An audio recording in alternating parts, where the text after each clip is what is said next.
Hi guys, welcome back to my channel. So आज मैं काफ़ी दिनों के बाद ऐसे सिट डाउन वीडियो बना रही हूँ क्योंकि आज का वीडियो ही बहुत ज़्यादा इंपॉर्टेंट है। उसके पहले मैं एक अपडेट दे दूँ क्योंकि मैंने आपको अपने लेटेस्ट या लास्ट ब्लॉग में दिखाया था किचन अपडेट के बारे में।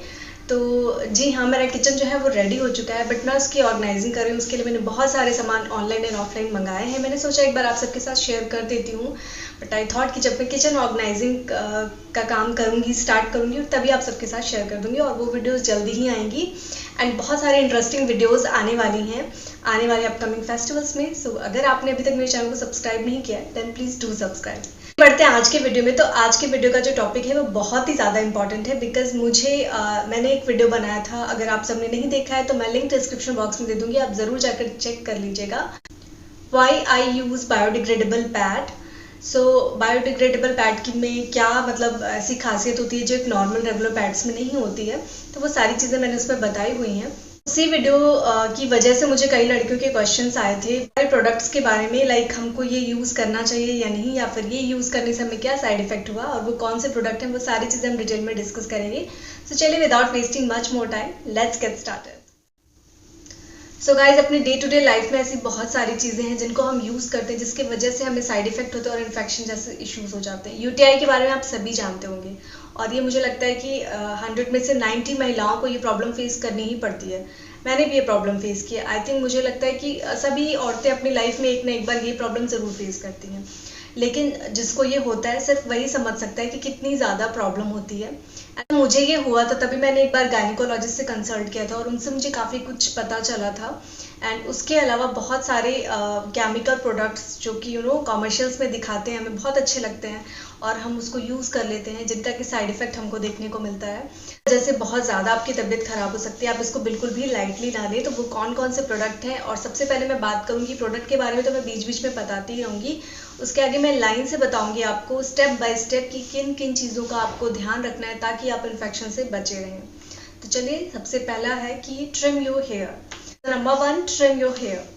सो अपने इंटीमेट एरिया के हाइजीन को मेंटेन करने के लिए हमें अपने वहाँ के जो हेयर्स है उसको ट्रिम करना पड़ता है।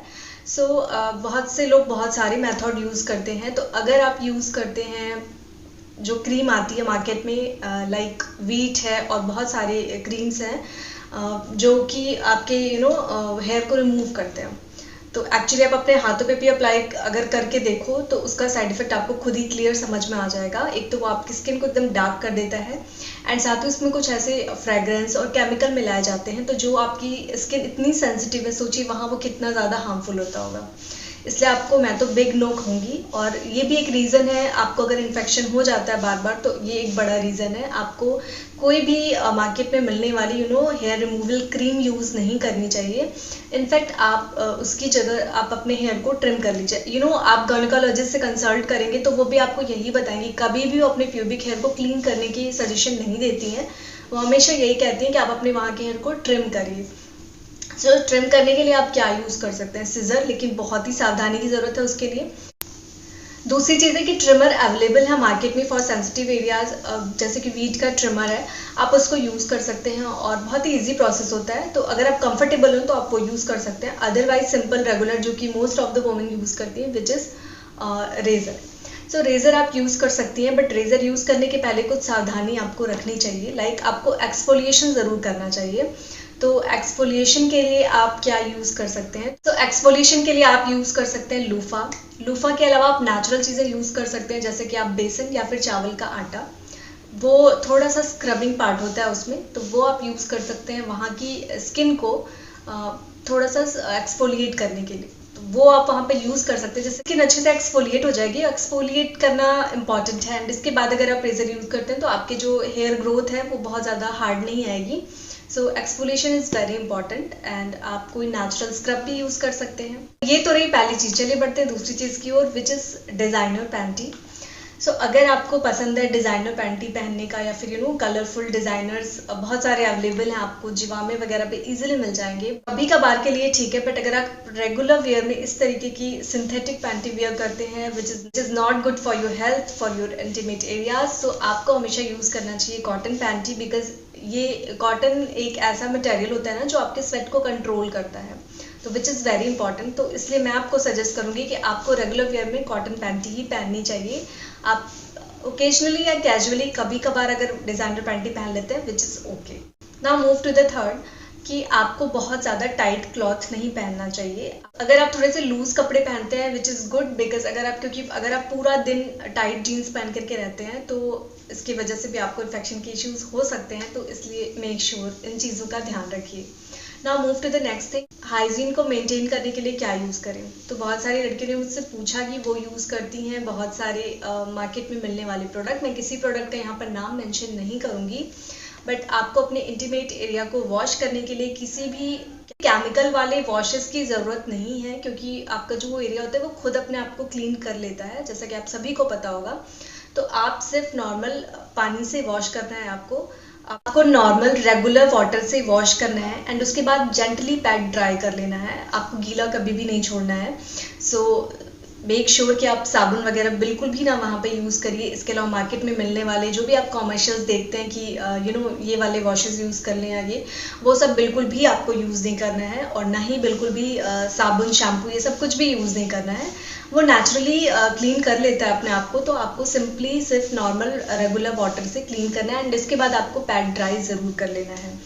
स्पेशली मैं बात करूँ कि पीरियड्स के दिनों में, एक तो पहली चीज़ है कि आपको बायोडिग्रेडेबल पैड ही यूज़ करना चाहिए, बिकॉज जो रेगुलर पैड्स आते हैं सैनिटरी पैड्स, इनमें कुछ केमिकल मिक्स होता है। आपने अगर नोटिस किया होगा तो इसमें एक फ्रेग्रेंस रहती है, इसी वजह से भी कई बार इन्फेक्शन के इश्यूज देखने को मिल जाते हैं। इसलिए आपको अवॉइड करना चाहिए एंड इसके बजाय यूज़ करना चाहिए biodegradable pads which is environment friendly also. Periods के टाइम में आपको थोड़ा सा स्पेशल केयर करने की ज़रूरत है, तो उस टाइम पे आप अपने इंटीमेट एरियाज़ को डेटॉल से वॉश कर सकते हैं। बहुत ही थोड़ा सा लिक्विड लेना है डेटॉल का। अपने अंडरगारमेंट्स को भी डेटॉल में ही वॉश करें एंड इसको सनलाइट में सुखाएं, धूप में अच्छे से, क्योंकि सनलाइट से आपके सारे बैक्टीरिया किल हो जाते हैं। इसलिए बहुत ज़रूरी है कि आप इसको सनलाइट में ही ड्राई करें अच्छे से। And for one more thing, जो यूज़ कर रही हूँ काफ़ी टाइम से, एक बार शायद मैंने बहुत पहले इसके रिगार्डिंग वीडियो बनाई हुई थी, जो मुझे एक डॉक्टर ने ही सजेस्ट किया था, विच इज़ फिटकरी, जो कि आप सभी जानते होंगे। फिटकरी एक नेचुरल चीज़ है, तो हम नेचुरल चीज़ें अगर यूज़ करते हैं अपने इंटीमेट एरिया पे तो उसका कोई साइड इफेक्ट नहीं होता है। तो फिटकरी का पाउडर बना करके रख लीजिए अपने बाथरूम में। एंड मैंने अपने हैक्स में भी आप सबके साथ एक बार शेयर किया था। अगर आपने मेरी वीडियोज़ नहीं देखी हैं तो प्लीज़ चेक इट, मैं लिंक डिस्क्रिप्शन बॉक्स में दे दूँगी। सो आपको हमेशा अपने इंटीमेट एरिया को वॉश करने के लिए आप फिटकरी पानी में थोड़ा सा मिक्स करके वॉश करिए। इससे आपको अगर आपको वाइट डिस्चार्ज की प्रॉब्लम है या फिर बहुत ज़्यादा आपको बार बार इन्फेक्शन हो जाता है, तो अगर आप फिटकरी से वॉश करते हैं तो ये काफ़ी हद तक आपके पीएच लेवल को मेंटेन रखता है, जिसकी वजह से इन्फेक्शन के चांसेस काफ़ी ज़्यादा कम हो जाते हैं। कंपैरिजन अगर आप साबुन या शैम्पू या कुछ और यूज़ करते हैं तो वो आपके पीएच लेवल को इंक्रीज कर देता है, जिसकी वजह से आपको बैक्टीरिया बिल्डअप होने के चांसेस ज़्यादा हो जाते हैं और आप मेक श्योर कि आपको इन्फेक्शन होना ही होना है। माइनर इन्फेक्शन हुआ है थोड़ा बहुत, तो आप इन्हीं चीज़ों का ध्यान रखिए, जैसे कि आप फिटकरी से अपने इंटीमेट एरिया को डेली वॉश करिए नहाते समय, अपनी पैंटी को 2 बार चेंज करिए। एंड इसके अलावा आप कोकोनट ऑयल यूज़ कर सकते हैं, नेचुरल कोकोनट ऑयल, जो बालों में लगाते हैं वो नहीं, वर्जिन कोकोनट ऑयल मार्केट में अवेलेबल है। अगर आप कहेंगे तो मैं उसका लिंक जो है वो डिस्क्रिप्शन बॉक्स में दे दूंगी। तो कोकोनट ऑयल को लेकर के हल्का सा आप वहाँ पर लगा लीजिए ताकि वहाँ की स्किन का पीएच लेवल मेंटेन रहे, बस। इसके अलावा आपको कोई मॉइस्चराइजर, कोई बॉडी लोशन कुछ भी लगाने की कोई भी ज़रूरत नहीं है। नारियल का तेल तो वैसे भी बहुत अच्छा होता है और इसलिए कोकोनट ऑयल लगाने का ही सजेशन डॉक्टर भी देते हैं। अगर आपको बहुत ज़्यादा ईचिंग वगैरह की इश्यूज होते हैं तो ही आप कोकोनट ऑयल थोड़ा सा अपने हाथों पे लगा करके फिर आप लगा सकते हैं। अगर पीरियड्स के टाइम में आप अपने रेगुलर पैड्स को लंबे समय तक लिए रहते हैं, जिसकी वजह से आपको रैशेस के इश्यूज हो जाते हैं, तो आपको 3 से 4 घंटे के बाद अपने पैड को चेंज कर देना चाहिए। लेकिन अगर आप नहीं चेंज कर पाते हैं, कोई भी रीज़न हो सकता है, या तो आपको हैवी फ्लो हो रहा है या फिर आप बाहर हैं, सो इन सिचुएशन में आपको रैशेज होने की प्रॉब्लम बहुत ज़्यादा हो जाती है। तो फिर मार्केट में बहुत सारे रैशेज क्रीम है, वो आपको यूज़ नहीं करना है। सो अगर आपको रैशेज हो ही गए हैं तो उसके बाद आपको कोई भी मार्केट की क्रीम यूज़ नहीं करनी है।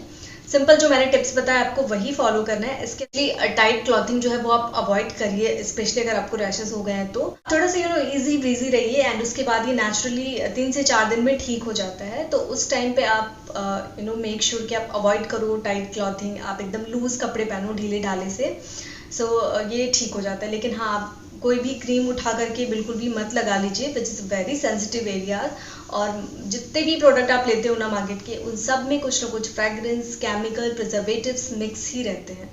तो सोचो आप, हम तो कहीं भी लगा लेते हैं, लेकिन प्लीज़ अवॉइड करिए, सेंसिटिव एरियाज़ पर बिल्कुल भी मत लगाइए। कई बार अनइंटेंशनली आप कुछ चीज़ें ऐसी कर लेते हैं जिसकी वजह से आपको इन्फेक्शन के इश्यूज हो जाते हैं, एंड फिर आपको बहुत ज़्यादा प्रॉब्लम फेस करनी पड़ती है। इसकी वजह से फीवर तक हो जाता है, आपके स्टमक में बहुत ज़्यादा पेन होता है, कई बार तो किडनी में भी प्रॉब्लम क्रिएट कर देता है। Now move to the next, which is very important, कि आपको अपने यूरिन को कभी भी होल्ड नहीं करना है। जब भी आपको यूरिन आए, आप कहीं भी हो, आप ज़रूर पास करो। बहुत देर तक यूरिन को होल्ड करने की वजह से भी आपको इन्फेक्शन के इश्यूज हो सकते हैं। हम बाहर हैं और हमें यूरिन पास करना है एंड हमें यूज़ करना है पब्लिक टॉयलेट, तो वो एक बड़ा रीज़न है। उसकी वजह से भी हमें इन्फेक्शन होने के चांसेस बहुत ज़्यादा हो जाते हैं। तो उस केस में आप हमेशा अपने बैग में, हैंड बैग में नैपकिन रखिए। अगर आप वेस्टर्न टॉयलेट यूज़ कर रहे हैं तो आप हमेशा नैपकिन से उसको वाइप कर लीजिए, एक बूंद भी नहीं रहनी चाहिए वहाँ पर। एंड उसके बाद आप अपना यूरिन पास करिए। एंड इसके अलावा आप यूज़ कर सकते हैं सैनिटाइज़र, सैनिटाइजिंग स्प्रे मार्केट में अवेलेबल है, तो आप सैनिटाइजिंग स्प्रे भी अपने बैग में कैरी कर सकते हैं। इनफैक्ट मैं हमेशा कैरी करती हूँ। कोरोना आने के पहले भी मैं हमेशा से ही ये चीज़ अपने हैंड बैग में रखती थी। जब भी पब्लिक टॉयलेट अगर हम गए हैं, लंबे समय तक बाहर हैं, आउटिंग पर हैं, तो हमें यूज़ करना ही पड़ता है। आखिर हम कब तक अपना यूरिन होल्ड करेंगे।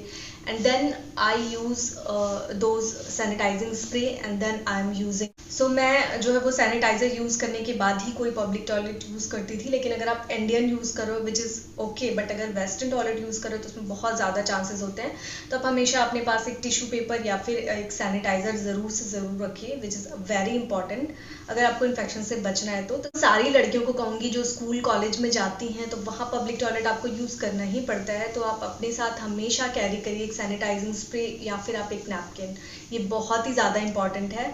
एंड ट्रस्ट में, अगर आप इसको यूज़ करेंगी तो आप काफ़ी हद तक अपने आप को इन्फेक्शन से बचा पाएंगी। अभी इतनी अवेयरनेस आ चुकी है कि हम और आप इस टॉपिक पर खुल करके बात कर पा रहे हैं, लेकिन अभी भी बहुत सारी टीनेज गर्ल्स हैं जिनको ये प्रॉब्लम होती तो है, बट वो शेयर भी नहीं कर पाती हैं किसी से, और अंदर ही अंदर बहुत ज़्यादा प्रॉब्लम फेस करती हैं, जिसकी वजह से उनको बहुत ज़्यादा चिड़चिड़ापन महसूस होता है।